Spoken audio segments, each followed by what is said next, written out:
Hey, everybody, and welcome to episode 3 of The Stare Down, Show Me the Money. I'm Mallory McCormack, your host, and I'm glad that you're tuning in today to listen. So if you're ready, sit back, relax, grab a drink or two, and listen to The Stare Down.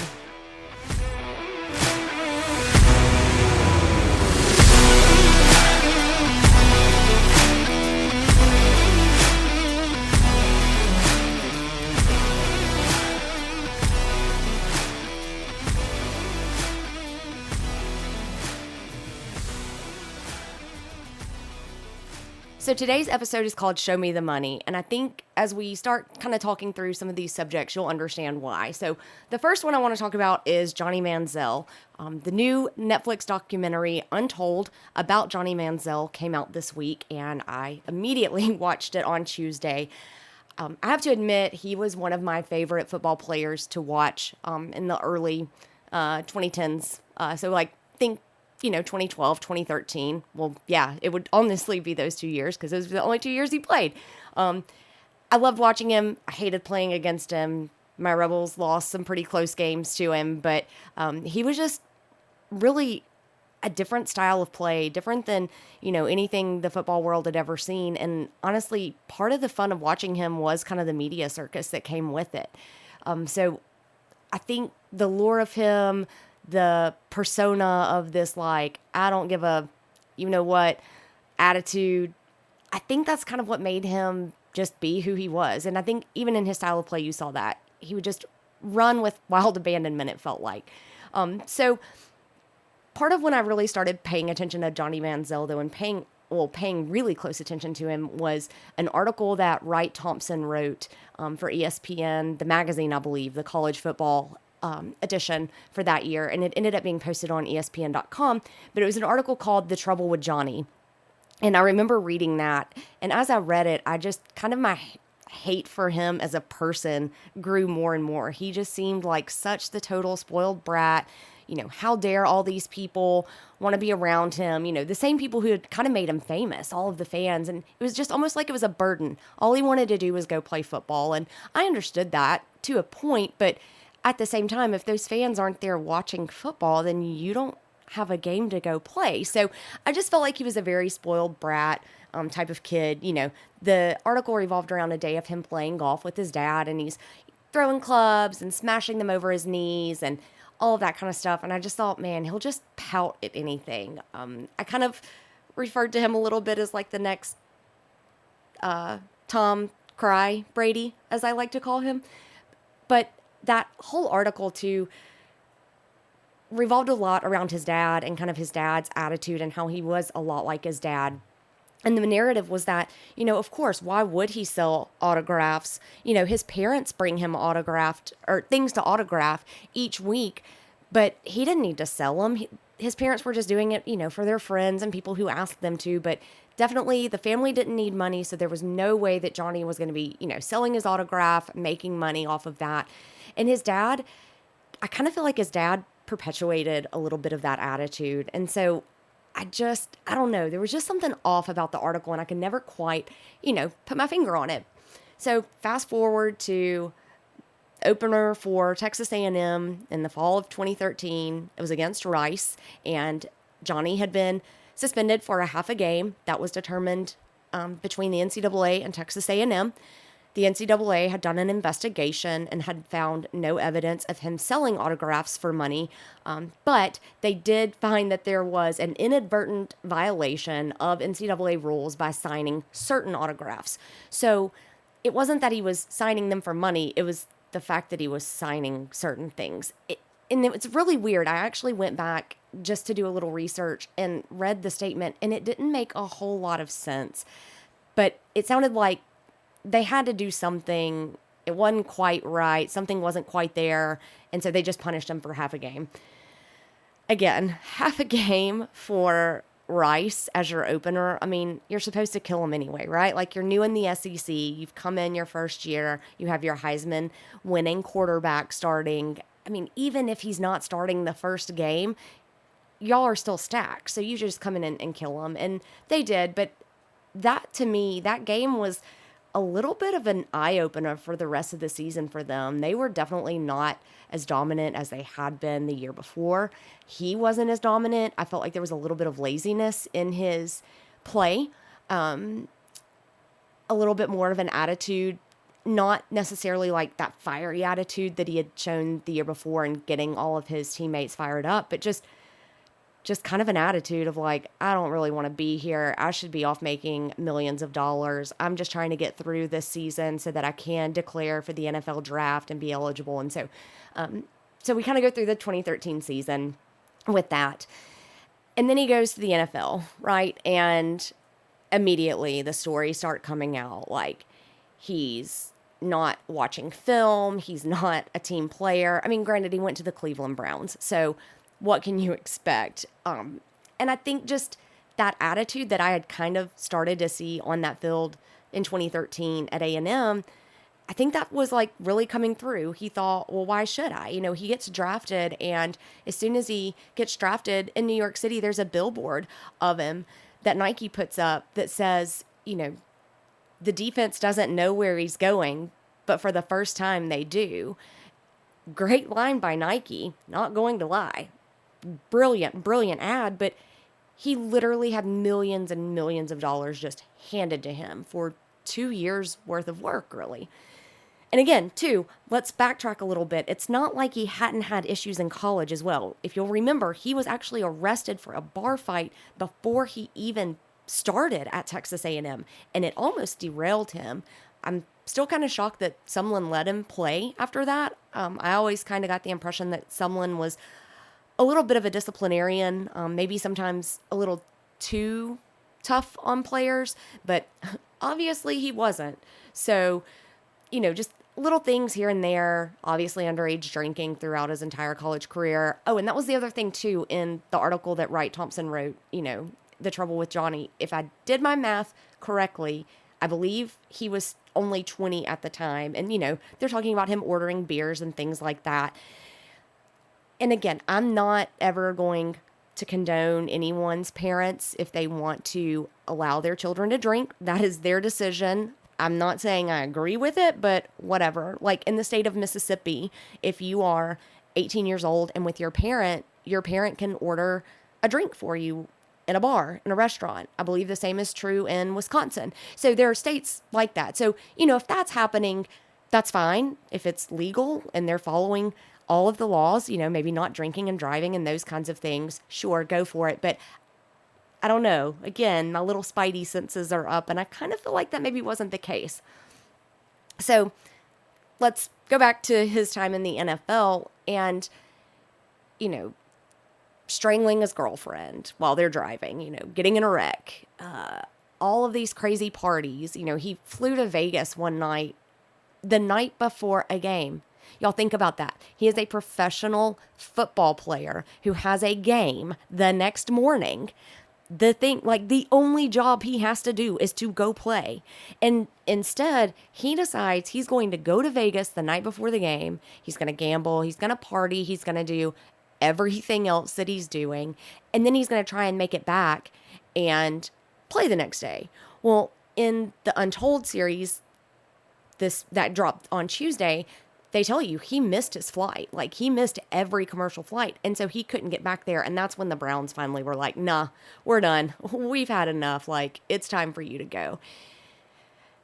And for me, I think that was kind of when internally I felt like, yep, everything I'd felt about this kid was dead on. Spoiled brat, always going to have family money there to like be his safety net when everything goes wrong. And you know what? If he's going to piss away an opportunity like that, then let him. Like, just absolutely let him. You also kind of have to remember, too, there's always probably something else going on, right? They're not going to always let you into the mental health side of things. And so I tried to be a little forgiving, I guess, on that, because you don't ever know what's going on in someone's life. Been there, done that myself. You know, people have no idea what anyone's going through at any time, but You literally have the world handed to you, and people have invested so much money in you that I'm pretty sure if you really needed help, they would help you. But you've got to want to help yourself. And I think he didn't. So he kind of fades away. I stopped following him. And then all of a sudden, this Untold episode comes up. Obviously, he's gone to rehab since then. And so I was like I said, so excited to watch this, kind of wanted to get the truth. And sure enough, family money was a lie. It was a lie started by his high school best friend, who basically ended up being his everyday assistant, who, when he actually went to the NFL, they told him that there was not going to be an everyday assistant role. And Johnny even said in the Untold documentary, he hasn't spoken to him since that day. I think that probably says a lot. He used him for that purpose, but it was this friend's idea that's what needed to be said. Like, why would he need to sell autographs? He comes from family money.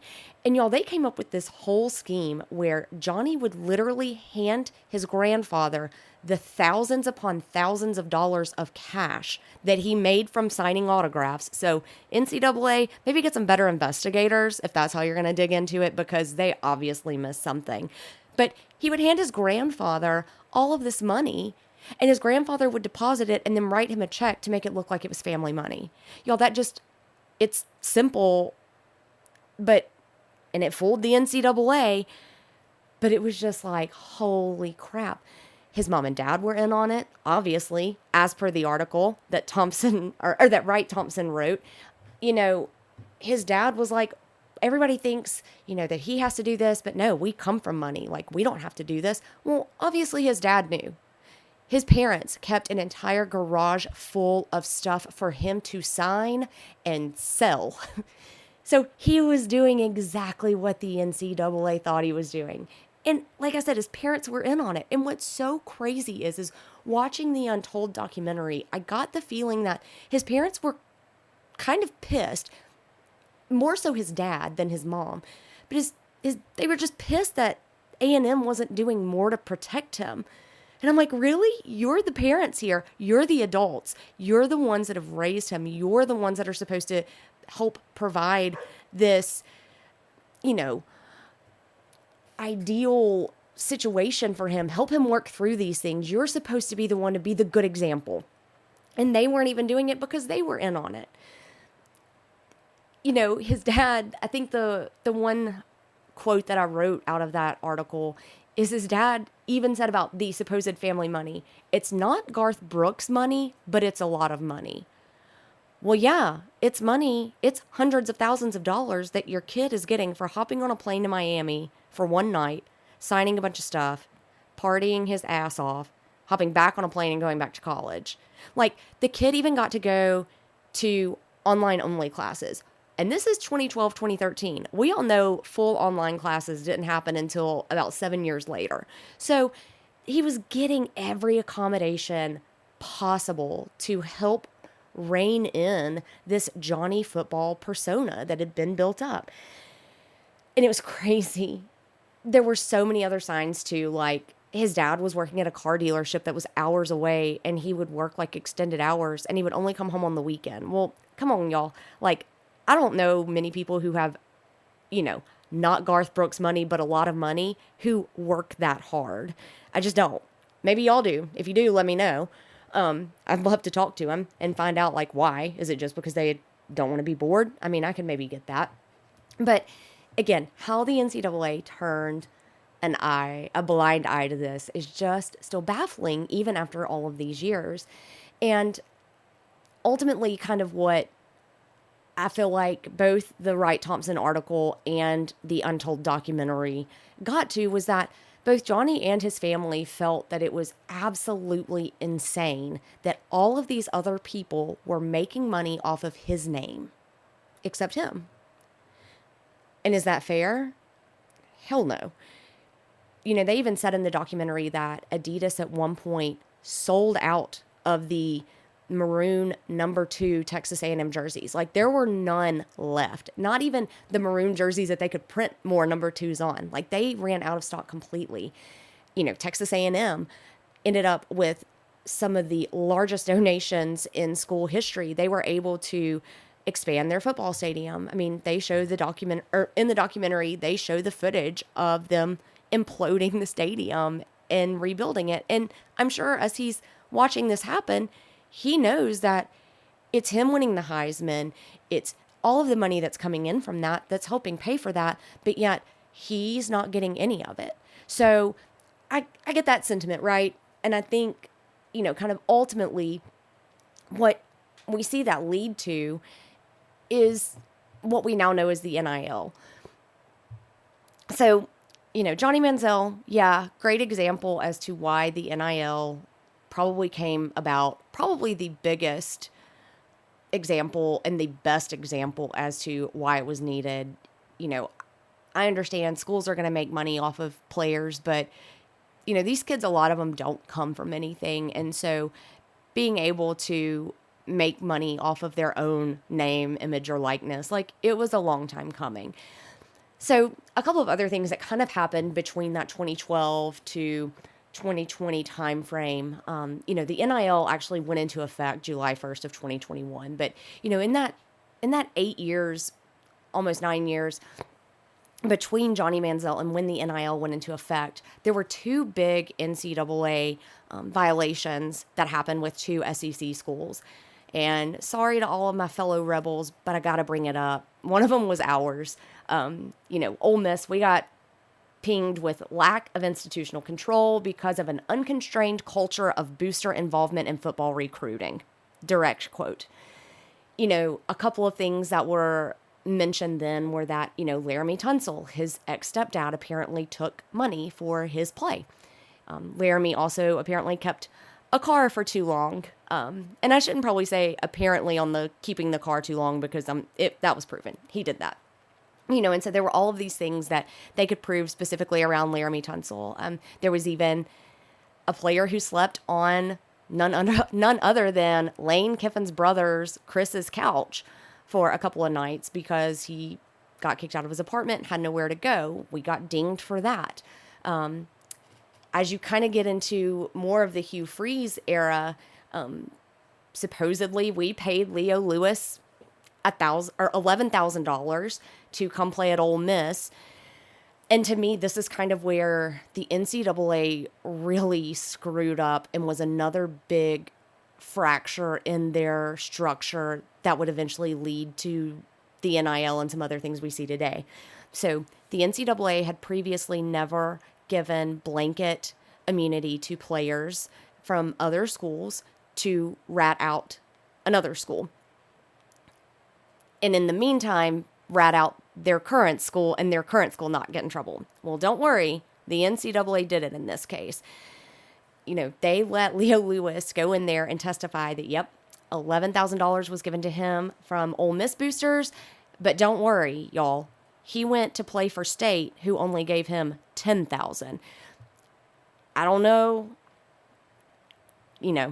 Maybe I am naive, but if somebody's giving me $11,000 or somebody's giving me $10,000 to play, I'm probably going to go with the $11,000. That's just simple math. Last time I checked, 11 is more than 10.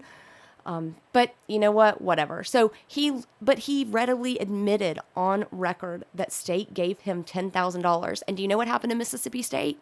Nothing. Now, I will caveat that with there were a lot of other things that had happened at Ole Miss that we got in trouble for within this sweeping investigation. Some academic fraud from the previous head coach's tenure. Houston Nutt, looking at you, but that's okay. I get it.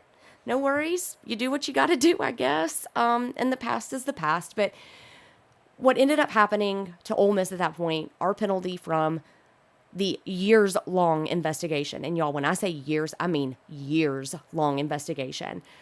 We had to vacate 33 wins between 2010 and 2016. We got a 2-year postseason ban for 2017 and 2018, 3 years of probation through 2020, as well as scholarship reductions and recruiting restrictions. Overall, 13 scholarships were reduced, and recruiting restrictions, I believe it was that unofficial visits per player could only be 1 per year, And also there was like a 5 or 6 week period where our coaches could not have any on-campus recruits. There may have been a little bit more to it, but I believe that's what it was. So you have that. Well, right as the 2017 season's about to hit, Ole Miss has another story hit, and that's that Hugh Freeze had to resign. So I'll probably end up having to do a whole episode on this, just as some crazy memories and what in the world happened to get Ole Miss football to where we currently are. But this is one of those things, Hugh Freeze resigned, and yes, he was texting escort services on his state-issued cell phone, and so they got him with the morality clause in his contract. And I think, the university was probably looking for a way to get rid of him because he kind of brought a lot of the NCAA investigation on us. We beat Bama 2 years in a row. We were having unprecedented success, and we're just this tiny little school in Mississippi. Well, obviously we have to be paying kids, right? There's no way that our tiny little school can go up against Nick Saban and the Auburns of the world and do what we did and succeed like that and recruit these kids and recruit the number one player in his class, Robert Kimdichie. But we did. And when Hugh Freeze tweeted out, hey, if you have any violations, please email us at compliance@olemiss.edu, all hell broke loose. So we invited it, right? Like, maybe don't snub your nose at them when you kind of already know they want to take you down anyway. Like I said, that's totally a whole other conversation for another day. So that was probably one of the biggest things that happened during that time. But then there was another one that just recently had the sanctions come down, and that was Tennessee.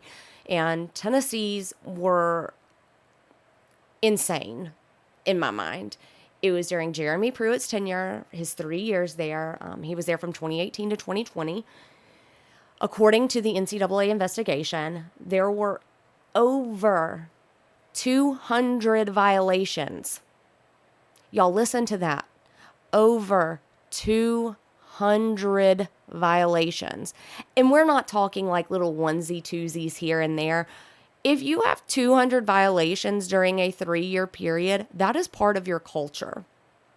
I mean, just insanity.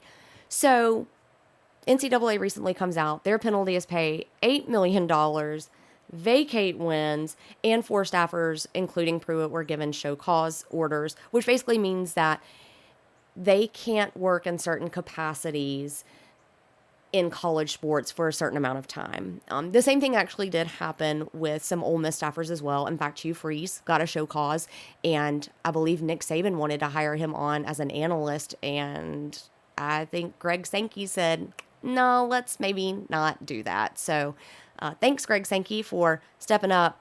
Maybe not thanks for letting Mississippi State let Leo Lewis go route on us, but, whatever.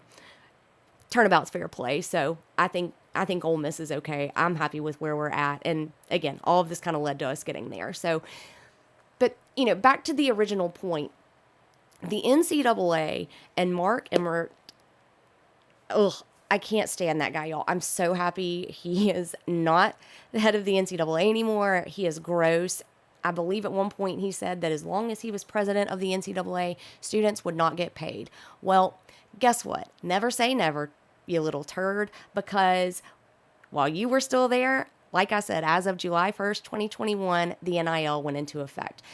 And I think the Johnny Manziel situation, the Ole Miss situation, the Tennessee situation, and I'm sure countless others out there that I would never have enough time to research all of them for a weekly podcast. But there are so many out there that these kids had a point. This is not football of the 70s, 80s, even the 90s. There are so many millions and millions and millions of dollars being made off of these kids and their name, their image, and their likeness. Okay, so for example, I'll go back to another Ole Miss player that I love, Eli Manning. When Eli was there in the early 2000s, you better believe everybody had a number 10 jersey. Now, did it say Manning on the back? No. So, okay, but Eli was wearing number 10. Who else were we buying the jersey to support? We wanted to support Eli. We loved Eli.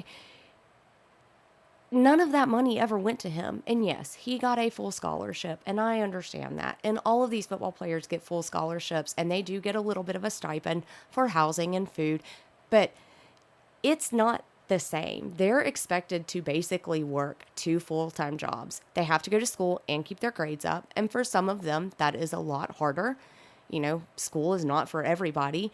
And then they have to go to practice. And yes, there are restrictions on practice, but come on, y'all. Like, if you want to stay at the top of your game, you are doing everything and then some your coaches ask of you. So when do they have time to go be college students? When do they have time for anything like that? And every single one of us in our lives gives up something for something else. So, if I leave my current job to go make $20,000 more a year, I'm probably going to work maybe more than 40 hours a week. I'm probably going to let them text me on the weekends and respond, or maybe go travel and, leave on a Sunday night and come back late Friday. Definitely over the 40 hours thing. I'm definitely going to be giving more of myself because that's a trade-off. Like, they can have a little bit more of my time and I'm going to get a little bit more money. And so I think that's really all that these student athletes really wanted. They wanted to be able to get some of that money back for their time. And like I said, every single one of us that has a job, that's exactly what we're doing. So I'm all for it. I love the NIL. Is it perfect? Hell no. Could it be fixed? I'm sure. Now, is Tommy Tuberville going to be the one to fix it with his horrible legislation that he's presented? Nope. Sorry, Tommy, you can't let a kid be forced into staying at their original school for 3 years and then leave and pay a penalty for it. I don't know many people whose jobs they are forced to sign a 3-year contract and they're not allowed to leave within 3 years if the management changes, if other things change. Well, it's college football. Coaches leave every year, and I've heard the argument my whole life too. A kid should commit to the school, not the coaching staff. Come on, y'all. Do you commit to your job? Do you say yes to a job offer because you just absolutely love the boss and don't really care about the company and the benefits they offer or anything like that? Sometimes, yeah. Yeah, you absolutely do. You like those people. Sometimes working with good people and people that you click with is more important than going to a job where you know you are going to be absolutely miserable day in and day out. It's the same thing with choosing a college. They're going to pick the coaches that get them and that honestly probably have a scheme that's going to fit their style of play that they can go shine in. And I'm not just saying this about college football. I'm saying this about every college sport out there. I am pretty sure that Coach Yo would tell you she would rather have a girl who no one knows about, but that's going to come in and work and fit into her style of play that she runs her program within, instead of having a McDonald's All-American. Now, granted, she has a McDonald's All-American currently, but would she take 4 or 5 girls who fit that style that she wants us to play with over one McDonald's All-American who may fit into it, may not, but man, we want the flashy? Yeah, she would absolutely take those 4 or 5. So again, not just all of college football, but every college sport out there. It's the same no matter where you go. And let's also be completely honest. I'm going to call out a little bit of the NCAA's hypocrisy here. Come on, NCAA. Yes, Ole Miss may have paid $11,000 to Leo Lewis, but you mean to tell me that players at Bama, Ohio State, Notre Dame, USC, Oregon, Georgia, everywhere else, heck, even the little D2 school I went to for undergrad, money's exchanging hands at all of those places. Cars are being given to players. Like, this was happening everywhere. So, I mean, yeah, Ole Miss just got caught. I get it. And now the NIL is honestly kind of leveling the playing field a little bit. Like, I kind of love it.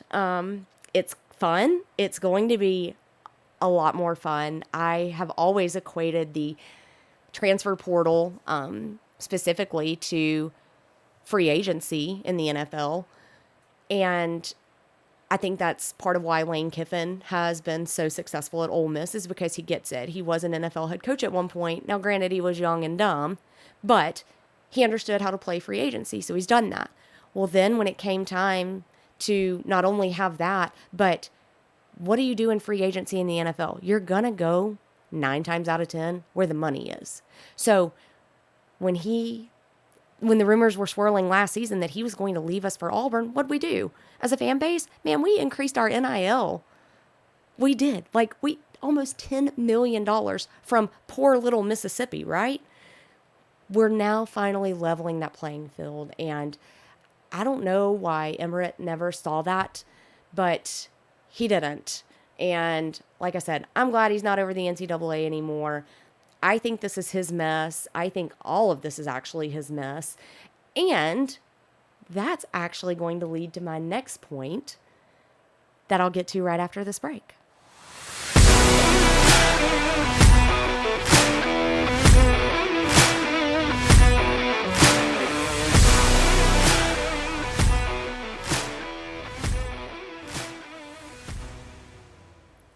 Okay, so hopefully you went and got a drink refill during the break. I know I can be long-winded, but hang with me. I promise you all of these things are going to make a connection.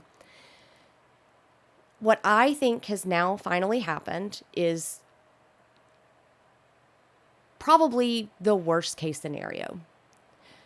NIL is driving college football specifically to become a little bit of a pro type of league. The money, like I said, Ole Miss has $10 million in NIL. Now, granted, that gets spread across all sports, but the majority of it's probably going to go towards football because they are the biggest moneymaker. Like, no one can deny that. It is. So it makes sense, right? But what's happening now, though, is these schools realize there's money that's going to be directed to the NIL, so they need to have better TV packages, and they need to find other sources of income that are being taken because their donations are going to be taken away and put towards NIL, but they've still got to continue to upgrade facilities. They've still got to do everything to be the best and be state of the art. So what do we end up with? We end up with the hot topic of the day, conference realignment. I don't blame Florida State for saying what they said. I'd probably want to leave the ACC right now, too, if I were them. I think that, the Pac-12, bless their sweet little hearts, they're about to be the Pac-4. Ugh. Yikes. I'm not surprised, though. Everything the NCAA has done up to this point by making sure that players never got paid and that some schools were scrutinized harder than others, it just was never going to work. It was always going to be this type of snowball effect. And you can't make it so stringent that no one can follow it because you do end up in these situations. So now we do have conference realignment. Texas and Oklahoma are coming into the SEC. I understand it. Do I like it? No, I still don't really like the fact that Texas A&M and Missouri are part of the SEC, but it is what it is. I'm not in charge. I don't have a say, so I'll just live with it, and I'll just hope that my Rebels can stay relevant. But money is the name of the game, and Florida State and Clemson, if they stay in the ACC, I don't think it'll be for long. I think that if they stay, they will only stay through 2024, and in 2025, they will be somewhere else. My current prediction is that both could leave for the SEC. I think Clemson absolutely leaves for the SEC. Florida State, I could see them going either SEC or Big Ten, but I'd kind of be okay if they came to the SEC. I think it would be great to have another team in the state of Florida. I don't necessarily want Miami, but I'd be great with Florida State. I think there have been some good rivalries over the years with that. I think it would be fun if somehow they do come into the SEC and Jimbo can somehow hang on to his job at Texas A&M. I would love to see them play each other. I would love to see Florida State get a little bit of revenge on him. Shout out to my neighbor JJ. You heard it here first. I will cheer for Florida State anytime y'all play Texas A&M because I want Jimbo to lose. But you're starting to see these schools jump to conferences even though that don't make sense. Obviously, Clemson and Florida State going to the SEC, that makes sense, right? Geographically, it makes perfect sense. But now you have, which thankfully the ACC presidents on Wednesday night were smart enough and it stalled out, but they were literally talking about bringing in Cal and Stanford to the ACC. That's the Atlantic Coast Conference, for those of you that don't know. Tell me where California is, because last time I checked, it's not on the Atlantic coast. It's on the Pacific. So, all right, cool. Let's give a couple of examples here. Maybe Cal and Stanford can allow their football players to leave on a Wednesday on a plane, fly across country, get a couple of days to get acclimated to the time zone and all of that. Play one game, hop back on a flight on Sunday and go home and reacclimate for a day or two. Maybe Florida State can do the same. I don't know. But what happens when your baseball team starts playing conference play? And so the Cal baseball team has to hop on a plane, fly to Florida State for, I'll even give them a Friday through Sunday series. I won't even make it weird and do a Thursday through Saturday. I'll give them the full Friday through Sunday, the normal weekend series in college baseball. Okay, well, they don't have a couple of days to hop on a plane and go earlier. Most teams have midweek games. So you've got that. Baseball, it's not just one game. It's a 3-game series. So they're going to play on Sunday. They're going to hop back on a plane Sunday night. And then they're going to fly back to Cal. They're going to then have another midweek game. So they're only going to have like one day in between everything.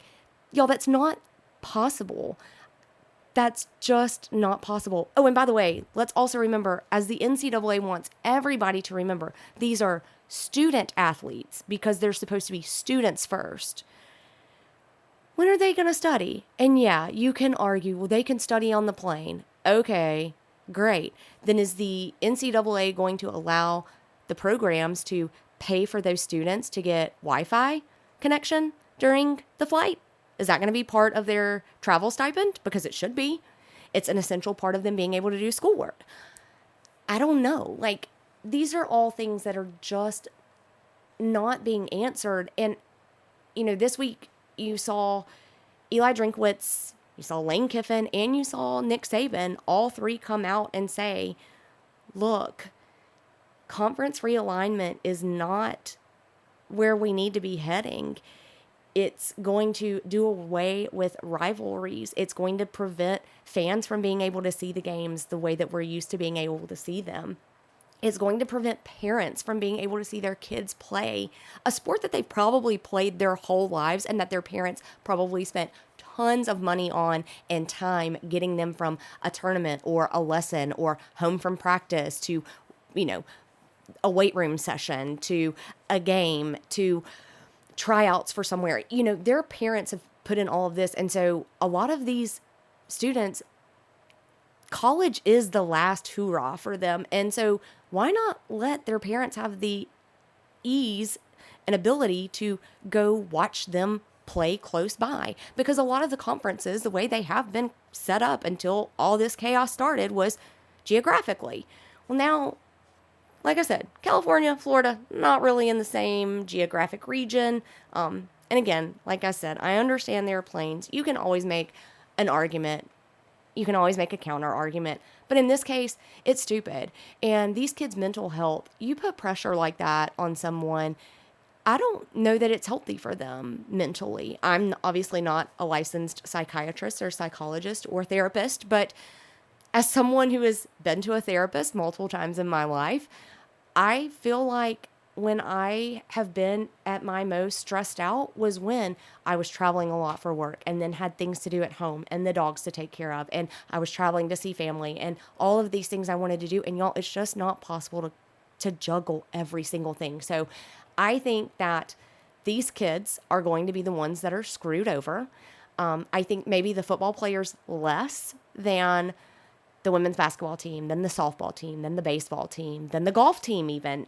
I just don't think this is good for college sports as a whole. I think we are going to end up with something that looks a lot like what the NFL has currently. You're going to end up with two conferences and divisions within each conference. Currently the NFL has two conferences and 4 divisions in each. I don't know that college has the ability to go to something that small, but say you end up with 4 conferences and then divisions within each. You're going to end up seeing something like that. We're going to look very pro-esque in college sports before it's all over and done with. So, you know what? Like I said, Mark Emmert, thank you.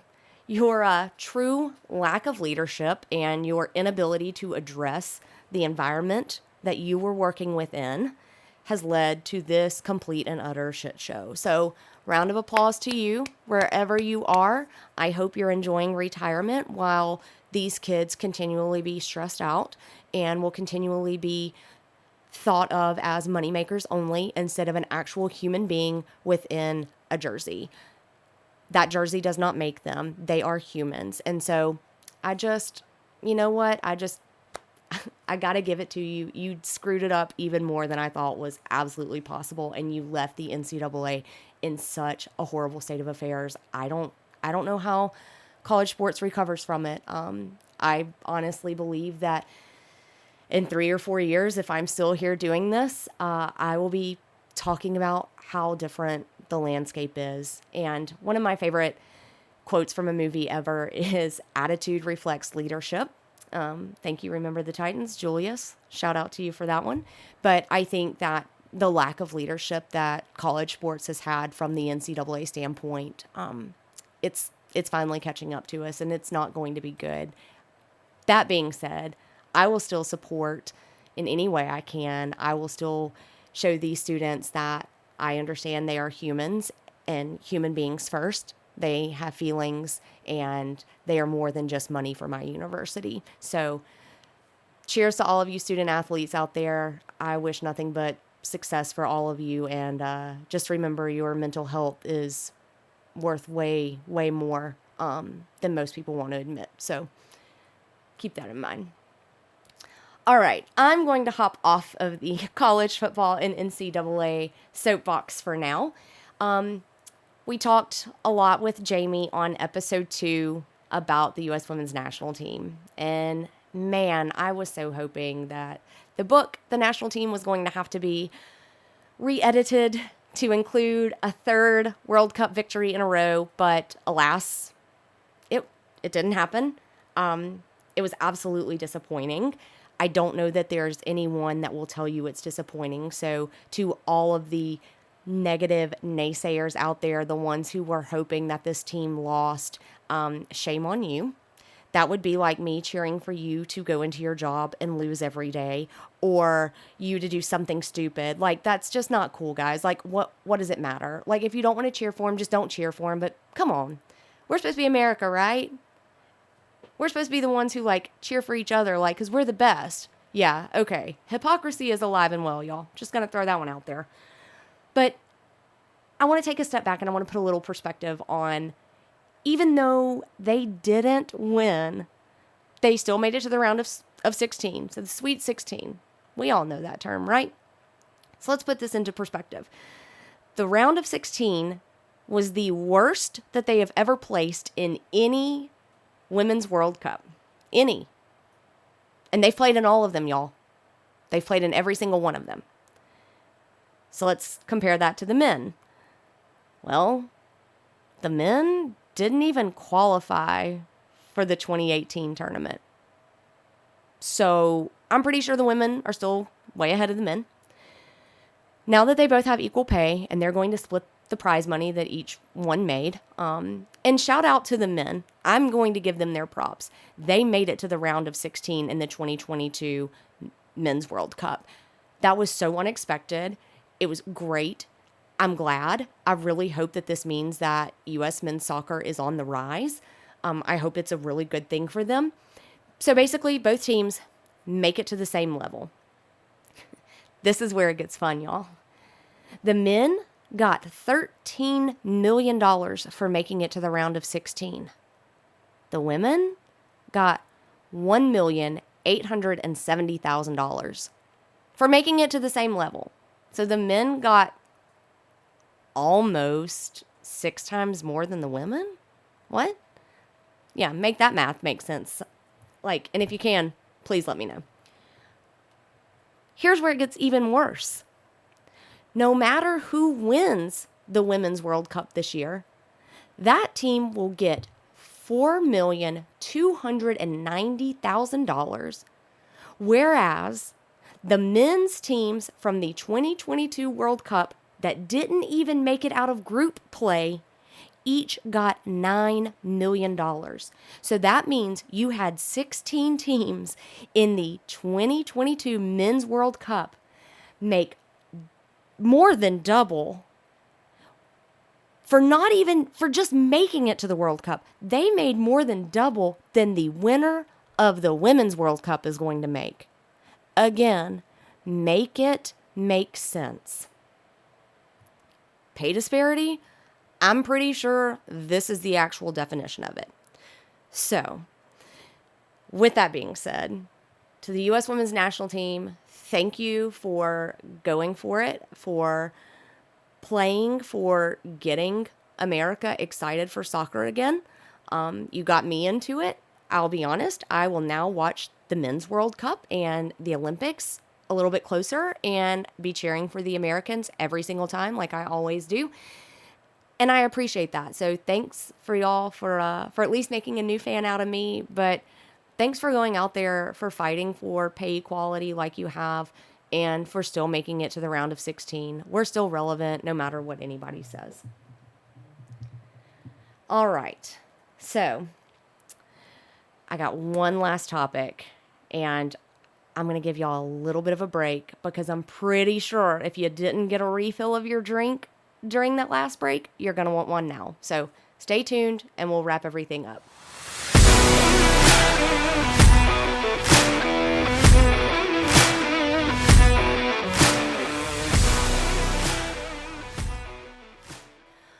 All right, so hope you got that refill. Hope it's good, because we're going to talk about one of my favorite stories. And boy, is this one going to be a whole lot to uncover. This isn't going to be the last time you hear about this from me.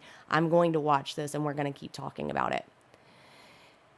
It was decided today, Thursday, August 10th, 2023, by the Mississippi Supreme Court that Brett Favre will not be removed as a defendant in a civil lawsuit that is seeking to recover $77 million of misspent welfare money. So, this story has been so utterly disgusting to watch. It ties back to me to what I think college athletes were fighting for and trying to get the NIL pushed. Why continue to allow the rich to get richer and ignore the poor? We're forget even making them poorer than they are. We're just going to act like they don't even exist. And we're going to take all of the gold. And we're going to make sure that we get rich and richer and richer. And there's going to be such a big disparity between the two that it's going to get to a point to where you just can act like they don't even exist anymore. So, if you haven't followed along with this story, I highly suggest that you go to Mississippi Today. It is a news source in Mississippi. It is phenomenal. They do incredible journalism there. There is a reporter by the name of Anna Wolf, and she actually, through Freedom of Information Act request, uncovered this scandal, basically, where it is alleged that they took money that was set aside for specific welfare programs for the state of Mississippi, and Brett Favre was able to allegedly get $5 million of it to put towards a new volleyball facility at Southern Miss, his alma mater. Let's also throw in there that his daughter was a volleyball player at the time. He also got $1.1 million for speaking engagements that allegedly he didn't actually do, and a whole bunch of other stuff. He's trying to play ignorant. He's trying to play like he has no idea what he was doing, that he didn't understand. And Anna's reporting and the text messages and emails that she was able to get access to through her persistent digging and knowing that little gut feeling of something wasn't right here, she listened to it. And as she dug and dug and dug, you can see things change. These people, and this is my opinion, because none of them have been, at least not Brett Favre. Brett Favre has not been charged criminally in this. There are others who have been, but Brett Favre has not been charged criminally. However, in my mind, he is absolutely guilty of this. And playing the, oh, I didn't know what I was doing, oh, I didn't know any better card is crap. Look, Brett, just because you're from Mississippi and you may not want to think as hard as others, or you may want to play up the whole, oh, I'm just a country boy from Mississippi and I don't know any better. Actually, let me redo that. I said it wrong. I'm just a country boy from Mississippi. I don't know any better. I don't know how to do math and see and da. I didn't realize that when someone gave you $1.1 million for a speaking engagement, that meant you actually needed to go and speak. Come on, dude. We're not dumb. Even if we were born in the state of Mississippi, we are not that dumb. You took advantage of your home state. You took advantage of those who were so much less fortunate than you, that you should be on your knees every day thanking the good Lord that you don't have to ever know what their struggles are like. And you should be ashamed that you used your star power to become richer and to use your name for your benefit. I'm pretty sure karma is a bitch, and one of these days it's going to bite you, and it's going to bite you real hard, and she's going to come at you with a vengeance, because anyone who will do that and turn their eye on their fellow human being and fellow Mississippian in this case is lower than low. So, to wrap this whole thing up, this whole tirade that I just went on, thank you, Mississippi Supreme Court, for holding him accountable and for allowing him to continue to be held accountable as this lawsuit makes its way through the court system. Thank you, Anna Wolf, for being an utter wolf in this case. Thank you for continuing to dig and to fight. You know, I always want to think the best of the sports heroes that come out of my home state. We all do, right? Like, you don't ever want to think anything ill of people. But guys, there are just people out there that are they're just not good people. And I think Brett Favre is probably one of them.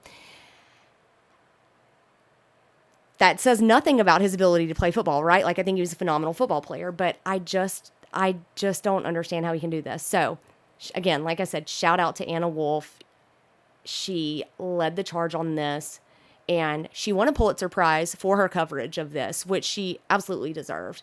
But it's disgusting. And so I'm actually really glad that this decision happened before I was going to record this, because to me, it just wrapped up why I wanted to do this episode. Title of it's Show Me the Money. Well, that's all anybody cares about, right? Show me the money. Where's the money? How can I get more money? How can I get this? I want to be better. Me. Money, money, money. That's all anybody cares about. But y'all, there's so much more to life than that. And making sure that people have opportunities to go and live and get an education. Let these athletes go have these opportunities to get these educations, to go help become better. than the generation before them, to do better than the generation before them. Those are the kinds of things we should be showing them. Athletic ability is not always promised. You can go look at a guy by the name of KD Hill.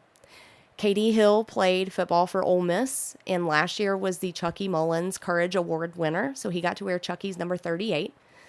And he was, working out for XFL teams, those kinds of things. I believe he had just signed a contract with an XFL team.